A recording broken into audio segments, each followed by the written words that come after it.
Gonzaga is a Tier 8 Premium Italian cruiser and the reward for the August 2026 campaign. I'll say right at the top that I really like this ship. I've had a lot of fun with it. I played about 17 matches over the past day.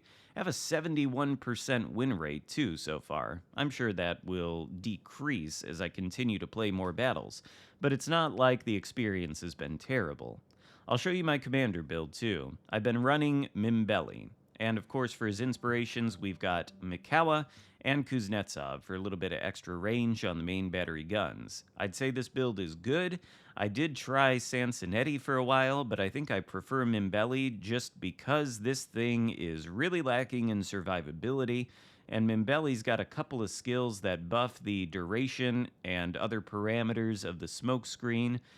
Being an Italian cruiser, this has the trademark Italian exhaust smoke that helps with the lack of survivability. And Mimbelli also buffs the speed and rudder shift time, which of course helps the maneuverability and probably makes it easier to dodge incoming fire. And you're going to want to do that as well because the Gonzaga, well, it's only got 37,510 HP. That is, by the way, the base value. It's a little bit weird to see that. The other day, or yesterday when I was playing it, I kind of looked at that number and wondered if I had Sims as one of my inspirations or something. But nope, 37,510 HP. You're one-shottable, essentially, by battleships or cruisers. And you're coated in 16 millimeters of armor everywhere. It does have, however, an icebreaker on the bow and belt armor, both of which are 30 millimeters. So I suppose there's some protection there, but if something gets through that belt armor and hits the citadel, it's well above the waterline, it's totally exposed. I could see this thing getting taken out in one shot easily by a battleship or even another cruiser. Although, in the case of battleships, you may get overpenned in some cases. I wouldn't count on it, though. You want to protect yourself and you want to avoid getting shot as much as you can. Luckily, I think you have the tools to do that. And this match, by far, was the highest damage I've gotten in Gonzaga so far. So I don't want you to take it as every match I've played looked like this. I think my average damage in most of the matches that weren't one-sided blowouts ending immediately, somewhere between 100 and 150,000. So I don't think this thing is lacking damage output, although I suspect some of the player base will, mostly because it shoots sap, which for some reason a lot of the community seems to think is not good. After all, I see a ton of Italian tech tree cruisers running HE for some reason instead of sap. But the main battery guns on this thing and the torpedoes, they can deal an awful lot of damage. We've got random Preußen B coming around the island here. We're going to farm him with the guns. You can see the sap there gets a 5k salvo on him, even though he's a German battleship with a lot of armor. And these torpedoes are not like the Italian sea mines that you would find on the tech tree Italian cruisers. These are much more like, I would say, the Paolo Emilio torpedoes in terms of both their speed and their hitting power. Look at this, 46,000 damage against Preußen with 3 torpedoes suddenly turns into 92,000. That was like a 50,000 damage torpedo hit right there. That also caused a flood. We only get the fist on the Preußen, but these torpedoes are lethal, and you really do need to respect them and watch out for them. As for the guns, we'll talk about the specs on there. Keep in mind, all of these numbers are going to be influenced by my Mimbelli build. But for the main battery guns, we've got 4 turrets with 3 guns each. That's a total of 12. But they are destroyer caliber guns, only 135 millimeters. Same as the Italian destroyers.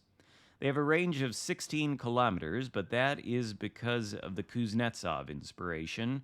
Otherwise, at base, they're only 15.1 kilometer range. Relatively short, but at longer ranges, being Italian guns, or Italian destroyer guns rather, the shells are pretty floaty. So I don't think the lack of range is necessarily a bad thing, nor would I build into it very far for that reason. They shoot sap and HE. There's the Pravourny out there. I don't think we're going to get a ton of great hits on them, But obviously, the sap is lethal against destroyers when you can get the shells to land. There's a pretty good hit on the Pravourny for like 4K. You just imagine us hitting him repeatedly and not missing, and well, he would be back to port very quickly. The sap on these guns does a maximum of 3,050 damage, pens 38 millimeters, and of course has the excellent ricochet angles of sap. You've also got HE though, and that is okay at least. Does a maximum of 1,950 damage, has a 9% fire chance, and only pens 23 millimeters of armor, which is to be expected considering these are destroyer-sized guns. The reload with the reload module in the fourth slot is 6.4 seconds, although base it's 7.5. You can pump out the DPM with that, particularly the sap. What I found is you probably want to shoot the sap most of the time, and of course you want to aim it at the softer parts of the ship's armor scheme that you can actually pen. Namely the bow, the upper belt armor, the superstructure, of course, and you can deal really good damage with it. But you also really want to use these torpedoes. There's another hit of 2 torpedoes against the smoked up Veneto. These torpedoes are lacking in number. You've only got 2 launchers with 3 torpedoes on either side of the ship, but they have a range of 10 kilometers. They travel at 72 knots in the water, and they hit for a maximum simulated damage of 20,138. That's higher than most IJN torpedo boat torpedoes and is absolutely devastating to battleships that get caught and don't respect the power of these torps. Veneto, for his part, I think is going to get caught again. He's already got 2 hit on him, but he's laser focused on our 2 battleship teammates right in front of him, completely ignoring us, which I think is a bit of a mistake, and so he's going to drive right into the path of these torpedoes again. You'll see how it works out for them. The only bad thing, or see how it works out for him, rather. The only bad thing about these torpedoes is the reload time is rather long, 120 seconds, 2 minutes. It takes a while for them to come off cooldown, but it's well worth it. There's another good hit against Veneto, along with a flood and a fire. I think he DCPs those, and ultimately we don't get the kill. Maybe we would have, actually, if we were shooting the sap instead of the HE, but oh no, we do get the kill. So that is our first kill of the game to go along with our 2 fists. Meanwhile, friendly Pravourny, I think, is going to take out the enemy Pravourny without our help. We don't land a shot, he goes down. As for the AA on this ship, I think it's alright. I've shot down a couple of planes from CVs, but I wouldn't say this thing can protect itself very well from the legendary tier CVs, so don't count on it. Maneuverability, though, pretty good. We've got a top speed of 36.8 knots. That is with Mimbelli's 1 skill that buffs the speed. It's slower than that base, but it's a reasonably fast cruiser. We've got a rudder shift with the Mimbelli build of 8 seconds flat, and our concealment with the concealment mod and Makawa as 1 inspiration is 9.2. So we're very stealthy. We've got the Italian exhaust smoke. We've got a heal in case we lose any HP. And then on top of that, we've got an engine boost that gives a 20% speed bonus for a duration of 40 seconds. So we can really turn on the speed to get away from a situation. Or the smoke screen, keep in mind, lasts for about 40 seconds with the Mimbelli build, 39.6 to be exact. Or I'm sorry, 43 seconds it lasts, 43.2. So there could be situations where you can approach a battleship, deploy that smoke, and then YOLO them, sort of the way a Paolo Emilio would. If you do that, the torpedoes hit really hard, as you've seen. And of course, you can launch the torpedoes into ships that are pushing into you as you're kiting away. I think you can play this ship behind an island, like we're about to try to do with the Amagi here, and treat it like a more conventional light cruiser that hugs an island and lob shells over it. The shells are floaty enough to have clearance. Or you could play it in open water, kiting away, using the smoke screen if you get shot at. There's a lot of possibilities and a lot of versatility with this thing, in my opinion. Also, you'll see the efficacy of the sap on this Amagi here. As you can see, this game has sort of come down to the wire. It's a 3v2 scenario, but the enemy team could win this if we don't play intelligently. Luckily for us, we've got our other cruiser teammate unopposed, taking the Alpha Cap, and we've got the surviving friendly destroyer, Pravorny, on almost no HP, but he is not going to be reckless when it comes to fighting the enemy Gonzaga over there. If he did open fire, I'm sure the enemy Gonzaga could take him out in one, maybe two salvos. But he's going to stay dark. He's just going to launch torpedoes at that guy. And for his part, the enemy Gonzaga is going to Bravo, which leaves Charlie open for us. So we're going to take it. We shoot at the Amagi. Little bit reckless. We are sort of playing with fire in this sense because Amagi could easily one-shot us with our remaining HP. However, he doesn't have all of his guns on target. We're able to sort of throttle juke his salvo there. And as you can see, the sap, which again pens 38 millimeters, is able to chew through the Amagi's mostly 32 millimeter plating everywhere, and even deal respectable damage to him as he's kiting away and angled. Enough damage, in fact, that we're able to remove his remaining HP and secure our second kill of the game there, just as time is drawing to a close. Meanwhile, we're about a couple seconds from flipping the Charlie cap. Looks like enemy Gonzaga has entered Bravo and is going to flip it, but I think it's too little too late. We're already ahead of the enemy team on points, and even if he does flip Bravo, we hold Alpha and we hold Charlie now, so we are going to be accruing more points than his team is. His only real hope is sinking all three of us, and I don't think that's really possible. One thing I will say about Gonzaga is if you're in the situation that this enemy Gonzaga is, you're not really good at open water fighting ships. You don't want to be the only target for them. You just don't have enough HP or enough armor to sustain yourself.